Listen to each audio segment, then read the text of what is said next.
It is past midnight in the year 1870, somewhere on the open grasslands of the American frontier, and the only light for miles comes from a single window no bigger than a bread box.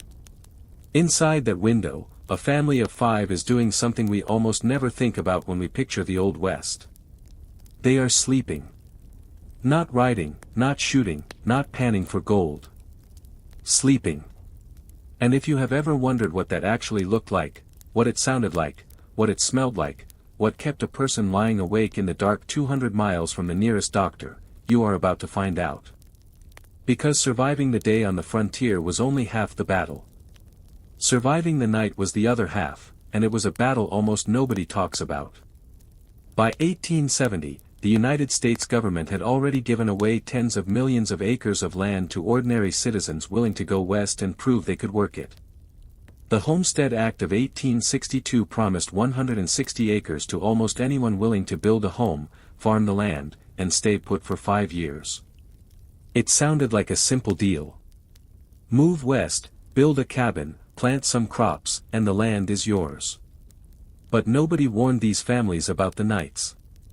Nobody warned them about what it actually felt like to lie down in a one-room log structure, miles from any neighbor, with nothing but a wooden door and a few inches of notched timber between them and a world that did not care whether they lived or died.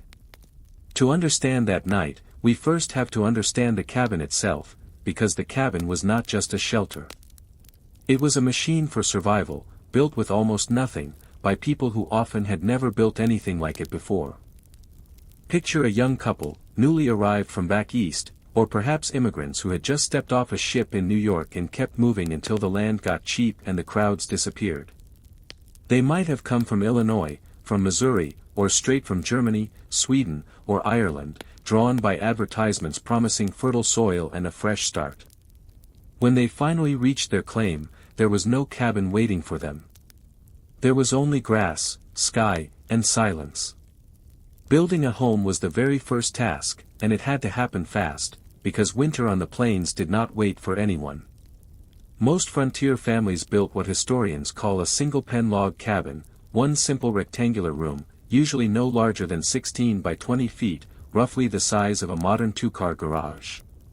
That single room had to serve as kitchen, bedroom, dining room, workshop, and storm shelter, all at once, for an entire family. Trees were felled with an axe, one at a time, then dragged by hand or by ox to the building site. The logs were notched at each end so they would interlock at the corners, and the gaps between them were packed with a mixture of mud, clay, and dried grass called chinking. This chinking was not just cosmetic. It was the only thing standing between the family and the wind, and on a cold plains night, wind that found its way through a crack in the chinking could drop the temperature inside the cabin by several degrees in a matter of minutes. The roof was often made of sod, cut directly from the surrounding prairie in thick rectangular blocks, or in more wooded regions, split wooden shingles called shakes. A sod roof was heavy, but it insulated well, and in a place with almost no lumber to spare, it was often the only realistic option. The floor, more often than not, was simply packed dirt, swept daily and sometimes covered with a woven rag rug if the family could afford one. Glass windows were a luxury few settlers had in their first years. Many cabins made do with a single small opening covered by an oiled paper or a stretched piece of animal hide, letting in a little light during the day and almost none at night. Now picture that same cabin as the sun begins to set. This is where the real story begins, because what happened between dusk and dawn on the frontier was a carefully choreographed routine, repeated every single night, that most people today have never even considered. As daylight faded, the first priority was light. Candles were expensive and time-consuming to make, so many frontier families relied on tallow candles rendered from animal fat, which burned with a dim, smoky, and frankly unpleasant smell. By the late 1860s, kerosene lamps had started reaching even remote settlements, offering a brighter and steadier flame, but kerosene had to be purchased or traded for, and a family living far from any trading post rationed it carefully. On many nights, the only light in the cabin came from the fireplace itself, a single glowing hearth that had to serve as stove, furnace, and nightlight all at once. And that fireplace was not a small detail. It was, in many ways, the the most important object in the entire cabin. Cooking was done almost entirely over open flame or on a small cast iron stove if the family was fortunate enough to own one, which not all were. Heavy iron pots hung from hooks or sat directly in the coals, and meals were built around whatever could be preserved, stored, or hunted. Cornmeal, dried beans, salted pork, and whatever vegetables had survived the growing season made up the bulk of a typical frontier dinner. Fresh meat, when it was available, came from hunting, trapping, or the occasional slaughtered hog, and virtually nothing was wasted. Every scrap of fat was saved for candles or cooking grease. Every bone went into a pot for broth. But here is the detail almost nobody expects. That same fire that cooked dinner had to be carefully managed all through the night, because letting it go out completely could mean disaster. Matches existed by 1870, but they were not always reliable, especially in humid or windy conditions, and relighting a fire from scratch using flint and steel was slow, difficult, and occasionally impossible in bad weather. So before bed, someone in the family, often the mother or the eldest child, had the job of banking the fire. This meant carefully covering the hot coals with ash, just enough to slow the burn without extinguishing it completely, so that in the morning, those coals could be uncovered, fed a little kindling, and coaxed back into a full flame. Get the banking wrong, and the family might wake to a freezing cabin with no easy way to get warm. Get it too hot, and there was a genuine risk of fire spreading in a home built almost entirely of wood, grass, and dried mud. Fire was not the only nighttime danger, and honestly, it might not even have been the most frightening one. Once the sun went down on the open plains, the family was, for all practical purposes, completely cut off from the rest of the world. There was no sheriff a phone call away. There was no neighbor within earshot if something went wrong. The nearest town, if there was one at all, might be a full day's ride in any direction. And once darkness fell, that isolation became something you could almost feel pressing against the log walls. Wild animals were a very real concern, particularly for families living near timbered areas or river bottoms where wolves, coyotes, and occasionally bears still roamed. The sound of a distant howl was common enough that most families learned to sleep through it, but a howl that suddenly sounded close, or the unmistakable snort and shuffle of something large moving just outside the cabin walls, was enough to snap anyone awake in an instant. Livestock, kept in a small barn or lean-to just steps from the cabin, were often the first line of warning. A sudden outburst of frightened braying from a mule or panicked clucking from the chickens in the middle of the night meant only one thing: something was out there, and it was close. Then there was the weather itself, which on the Great Plains could turn from calm to catastrophic with almost no warning at all. Summer nights might bring a sudden thunderstorm, with lightning bright enough to flash through the gaps in the log walls and thunder loud enough to rattle the few dishes on the shelf.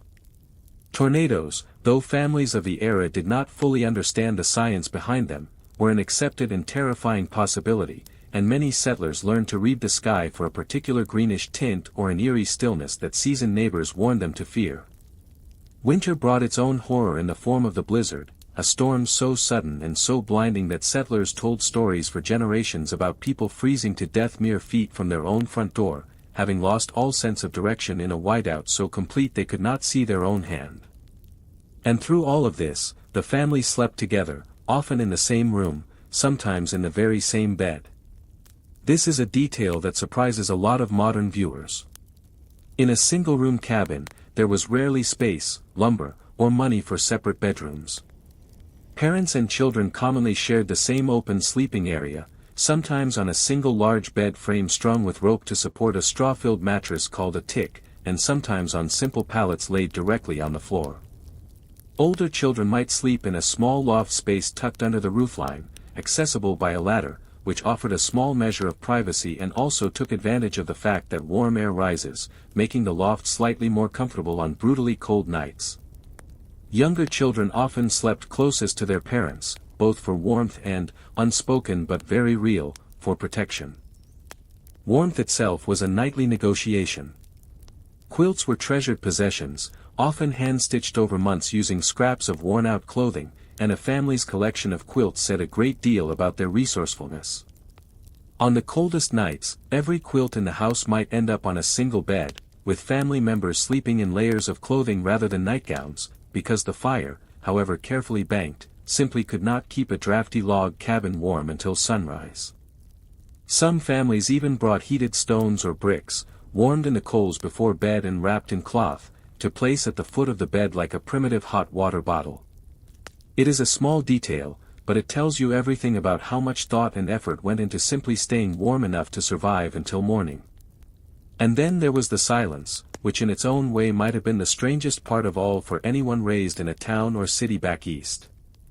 Modern viewers, used to the constant hum of traffic, electricity, and neighbors, often cannot fully imagine what true frontier silence sounded like. There was no distant hum of engines, no glow of streetlights on the horizon, no comforting murmur of a nearby town settling in for the night.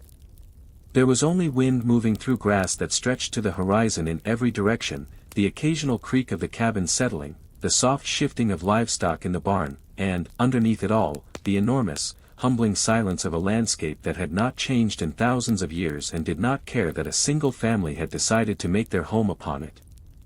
For many settlers, especially those in their first year on the frontier, this silence was not peaceful. It was unnerving. Diaries and letters from the period, preserved today in state historical societies across states like Kansas, Nebraska, and the Dakota Territory, frequently describe a specific kind of homesickness that struck hardest at night, when the day's hard labor was finally done and there was nothing left to do but lie in the dark and listen.